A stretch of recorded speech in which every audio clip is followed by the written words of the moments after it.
citizens of the world. As you know, we are, all of us, the residents of a swiftly shrinking globe where what was once local is fast becoming global, and our decisions and opinions resonate well beyond our borders. I thank you for joining me each week, Al Zucaro, here in the epicenter of the Western Hemisphere, Boca Raton, Florida, in sunny South Palm Beach County, for a pointed look at politics, immigration, culture, and what it means to be a citizen of the world. Well, Happy New Year, folks. It is the first show of calendar year 2012. There is a whole bunch of things going on. We hope that you are all happy and healthy, and we are expecting a very prosperous 2012. Politics may have something to say about that, but politics aside, we're going to move on. As you know, we try each week to address three basic premises on this show. The first is to use the immigration laws as the bottom line for some economic development theory. The next is to introduce the idea that culture is a precursor to economic development. And finally, generally, we try to touch on the subject of why I call Boca Raton the epicenter of the Western Hemisphere. Sometimes we get it done, sometimes we don't. This week I'm going to introduce a little bit of an interesting twist. I was perusing my websites the other day, and ETN Global Travel Industry News published an article, and they called it, "First Comes Love, Then Comes a Visa." Well, I thought that was kind of interesting because it made me think about how people that fall in love with foreign nationals are treated within the immigration system and how they move forward in that realm. So I'm going to try and give you a little bit of an analysis of that. Basically, there are two ways when someone becomes betrothed or becomes a fiancé. There's a fiancé visa, which is the K-1 visa, and then there is an application for conditional residency with consular processing. Both those items are done when people are outside the United States, and I say that with an asterisk because in a little while I'll go back to that. But the K visa basically is a visa that allows a U.S. national to ask for a visa for a fiancé to travel to the United States. Once the visa is issued and the person travels to the United States, the couple then has 90 days to marry. The foreign national must marry the person that has applied for the K visa with them and cannot marry someone else. And if they don't marry within the 90-day period of time, technically they have to return to their home country. So the K visa is a vehicle that's very interesting and should be used as the appropriate vehicle for fiancés. Now, in this article, it said the K fiancé visa takes approximately 4 to 8 months from the time of filing and costs around $950 in fees just to the U.S. government for filing. And once here, the foreign national, after the marriage, applies for adjustment of status, and those fees run about $1,070. Long story short, the K visa is the appropriate way for a fiancé to come to the United States. It is conceivable that you can marry outside the United States and then process that marriage through the consulate in whatever country you're in. That is a long process. It works sometimes. I suggest that if you do it that way, you're probably looking at, it could take as long as a year according to this article, and as little as 6 to 8 months, and costs approximately $1,200. I have a little aside. Here's my asterisk. Many people come into the United States on a B1 or on a tourist visa intending to marry. That is a violation of the intent and the spirit and probably the letter of the law. When somebody enters the United States as a visitor, they come here with the intent to remain, return to their home country, not the intent to remain. Now, it is conceivable that somebody could come here as a tourist and decide after they're here to marry and then execute that marriage and go through the adjustment of process inside the United States. I'm allowing for that possibility. But if someone is already intending to marry and is coming here as a visitor and then marries, technically your intent was to come to marry and remain. That's a violation of the spirit and the letter of the immigration laws. So be careful with that subjective intent and the objective evidence needed to support it. Onward and upward. In talking about marriage, in the last few days I've been perusing the newspapers, and in one of the newspapers, the Sun Sentinel, the other day publishes an article, and one of the big headlines was nearly 3 out of every 5 adults aged 18 to 29 were married in 1960, but today is only 1 in 5. The article talks about the propensity for U.S. citizens not to marry, for younger people to delay marriage well into their late 20s and early 30s, and demonstrates that the concept of marriage is truly under some revision in both the law and in society in general. I thought that was an interesting article to bring to your attention. And here's the quote: "Marriage also is on the decline in other developed countries, especially those in Europe, and the trend is starting to take root elsewhere around the world. For instance, in Mexico City, a recent proposal would allow couples to test drive marriages with a 2-year contract, and at the end of that 2 years, if they choose not to move forward, they can dissolve the marriage relatively easily."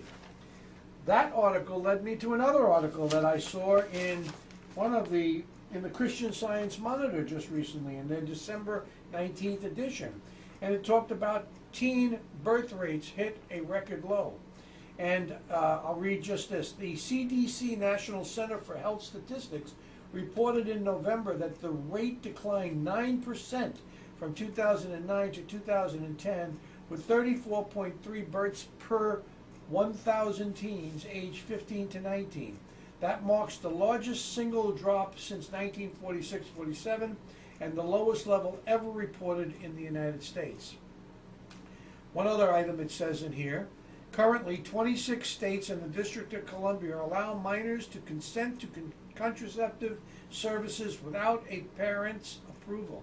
Another 20 states allow some minors, those who have health issues or are married, pregnant, or deemed mature, to do the same. Article really talks about the morality of allowing children to have access to birth control as opposed to abstinence. I recommend it to you to read, particularly in this very, very hot political season where the social issues, particularly on our side of the equation, are preeminent in our minds and being brought forward. Now, with that said, I'm going to take a moment before we go on and let's take a break, and we'll come back and we'll talk about culture as a precursor to commerce.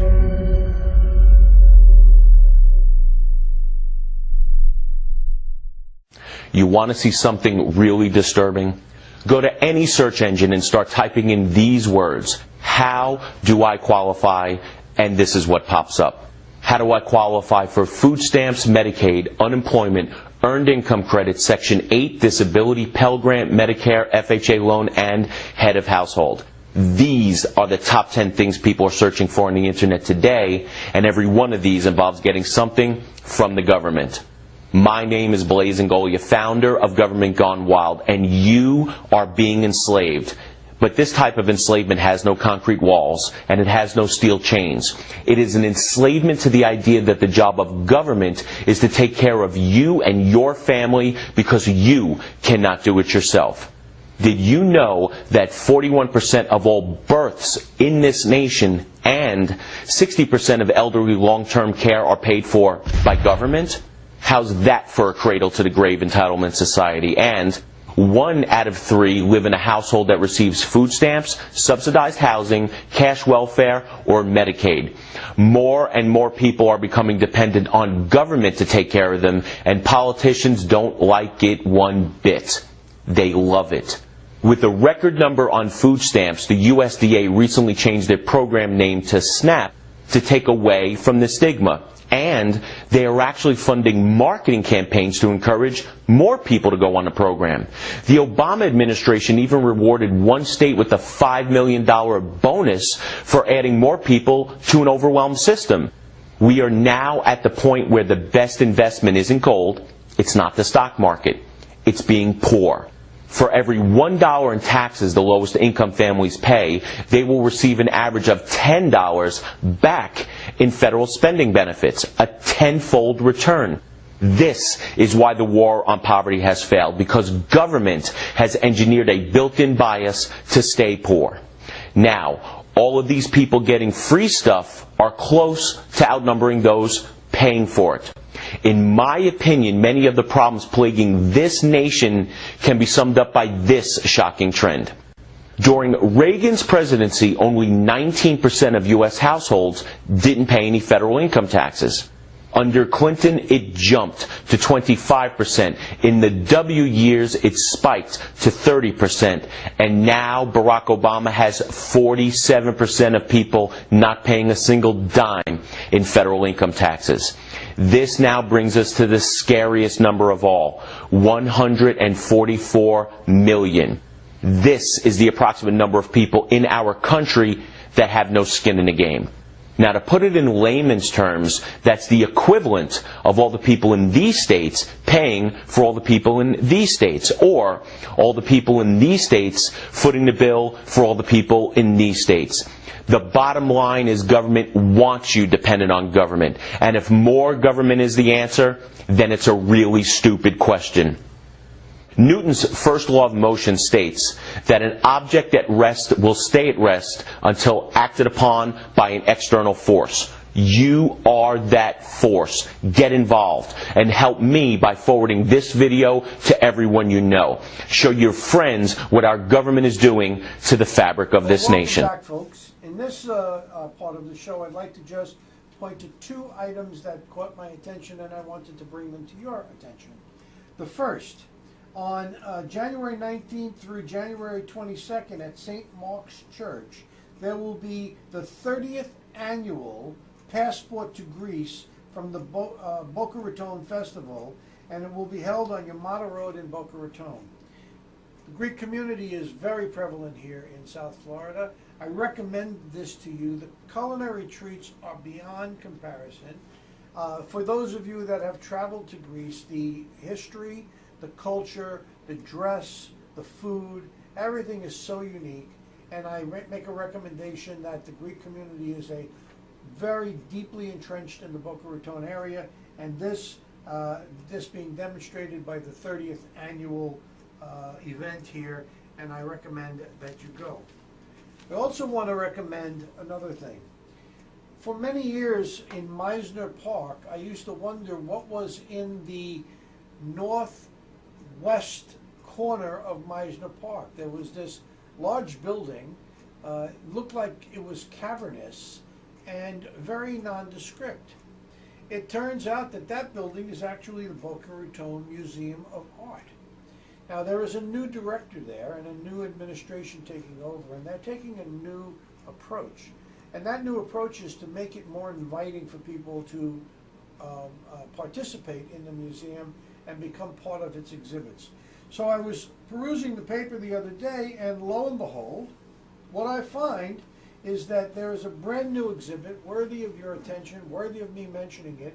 It's world class, and it is an exhibit called The American Treasures, Masterworks from the Butler Institute of American Art, which is a selection of 36 paintings representing different artists, styles, and sizes that are noted for being outstanding examples of their respective genre of the arts. I recommend the show, but I more recommend the location. The Boca Raton Museum of Art is a world-class institution that is now coming into its own. It is next to the Meisner Amphitheater, and the Meisner Amphitheater is the location for the upcoming Festival of the Arts. So let's plan one day to go to the Festival of the Arts, show up a little bit earlier, and spend the afternoon perusing the Museum of Art attached to the outdoor amphitheater, and I'm sure you will enjoy the day. Now, with that said, I'm going to move on to fireworks and politics. Very interesting article the other day that puts the United States and South Florida right in the middle of the WikiLeaks function.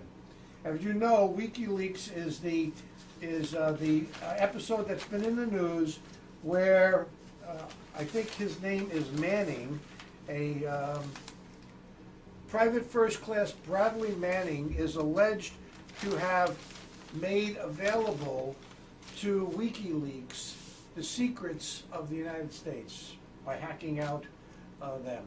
Well, one of the things that seems to have been uncovered by the Palm Beach Post recently in a very interesting article was having to do with Florida crystals. Now, I've talked about Florida crystals on this show. I've talked about the Fanjul family. I've talked about sugar, and I've talked about the western communities of Palm Beach County as a major place for economic development, particularly with the notion of the inland port. Well, one of the drivers of that is Florida Crystals as a corporation, which is a $5 billion a year company. It's a global company, one of the largest producers of refined sugar in the world, and controls approximately 150 to 200 acres of land in the glades for sugar production, looking for other things.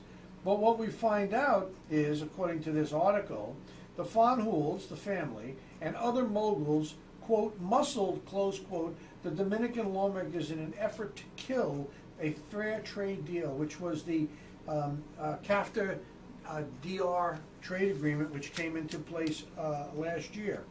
And the article goes on to point out all of the things that the sugar company allegedly did with regards to trying to not have that trade pact get through Congress in the Dominican and rejected because it apparently was not in their best interest. I recommend everyone to read this article because it talks about a couple of things.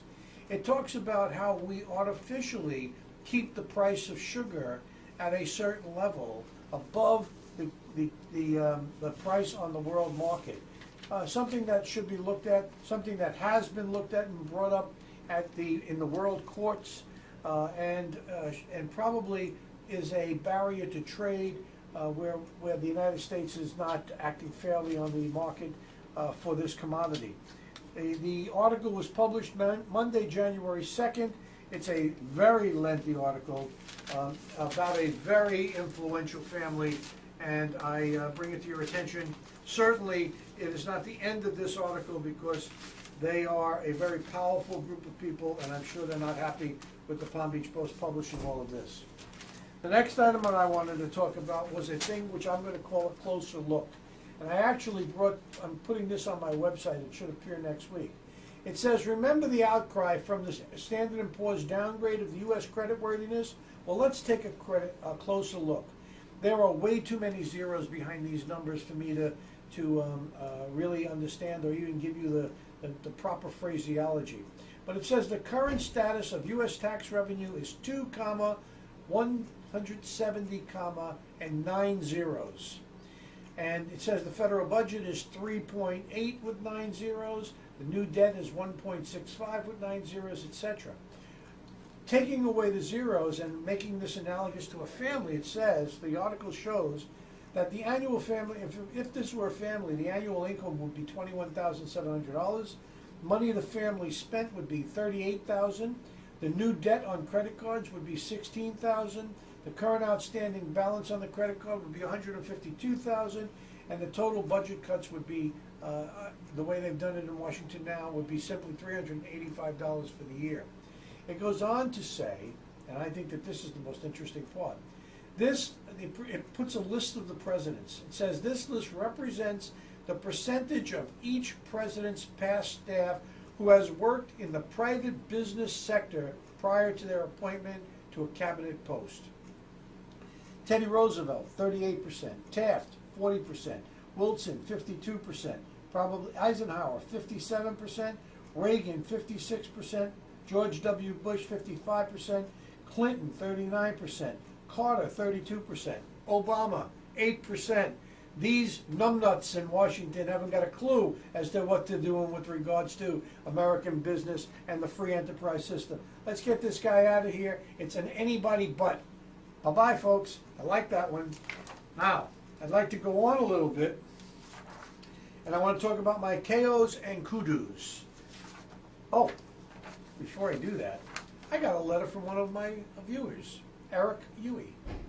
Huey. He says, talking about Kim Jong-un, I am really concerned about North Korea's appointment of the dear leader Kim Jong III's youngest son to be the new leader in North Korea, a nuclear power. After all, Kim had no military experience whatsoever before Daddy made him a four-star general. This is a snot-nosed twerp who has never accomplished anything in his life that would even come close to military leadership. He hasn't even so much as led a Cub Scout troop, let alone coached a sports team or commanded a military platoon. So setting that aside, next they make him the beloved leader of the country. Terrific. Oh crap, Eric says. I'm sorry. I just remembered we did the same thing. We took a community organizer who has never worn a uniform and made him commander-in-chief, a guy who has never led anything more than an acorn demonstration, and made him the leader of this country. Never mind, I'm wrong, Eric. That's really cute, folks. Kudos and chaos. FAU. We got to give them a kudu. They're moving on to the next level. They hired Nebraska. They hired Carl Pelini to head up their program starting next year. We wish Carl and the school great luck. We need to have that team begin to win, but it clearly has put FAU on the map as a destination and a college town here in Boca Raton. We've talked about that. We're very impressed about that. KOs, big pay at nonprofits. Go back to the January 1st, Sunday, January 1st, 2012 newspaper. Lead story above the fold, big payouts at nonprofits. I can't read you the story because it's just incredible. Nonprofits, remember, they're not supposed to make money. Listen to this, folks. Education here in Boca Raton. Now, you know I'm a fan of Lynn University, but I got to raise an eyebrow on this. The highest paid employees at Region School. 3 of the 5 highest paid positions of Lynn University. Kevin Ross, its president, earned $499,000 last year. Greg Malfitano, one of its chief administrators, $346,000, and Margaret Ruddy, I'm not sure what her position is, but she earned $324,000. That's a lot of money. That's an awful lot of money. One thing that did jump out at me on Golf Gurus was another category they talked about. J.D. Pietro. He's the general manager of the Boca West Country Club. His salary last year was $796,000. I'm applying for that job. That's a really good job. At any rate, I recommend you to that article. I got to give that a KO. Kudu. I'm going to give Senator Eleanor Bogdavis a kudu for moving forward with the notion of casino gambling in Palm Beach County. I think it's something that needs to be done. I am a big fan of casino gambling. I think it needs to be monitored and it needs to be taken care of. But I'll give you a portion of this that caught my eye, and that was that, where is it here? I didn't mark it. Oh. While a casino could be built anywhere, potential investors so far have focused on Miami-Dade or Broward counties, saying a $2 billion investment anywhere in the else would not be profitable. Resorts World Miami, an offshoot of the Malaysia-based Genting Group, has purchased property in downtown Miami to build its casino and is going to bring a ton of jobs and a ton of economic activity. I'm very much in support of that. Now, we have a KO. Wouldn't you know it? Gambling's coming to Florida. So the IRS is publishing new rules on how people who call themselves or identify themselves as professional gamblers can begin to write off their expenses. The only problem is a person like me who likes to play poker every once in a while and probably loses more than he wins can't write off my losses because I'm never going to be able to establish vis-a-vis the criteria and the oversight that the IRS has put on that I'm a professional gambler. I'm not, but I would surely like to be able to write off my losses and my expenses as well. But a KO to the IRS for doing that. Kudu. Alternative energy. Got to go with this, folks. There is a movement now and a company very interested in establishing turbines, wind turbines in the fields, the sugar fields out in the Blades, out in Belglade and the southwest, southeast section of southwest section of Palm Beach County. This is a major item. This is something that we should do. This is really good. And if you read through the article, you'll see that Mr. Wedgeworth, who is Dennis Wedgeworth, the president of Wedgeworth Farm, said that the leases will provide them with additional income while the windmills won't have a significant impact on their farming operations.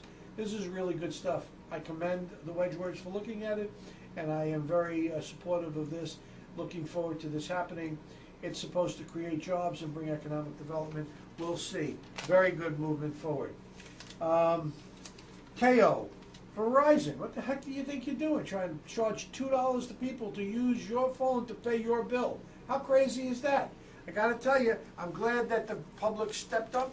This is the second time in recent history that the public has stepped up and smacked back at corporate America for coming with these outrageous bills.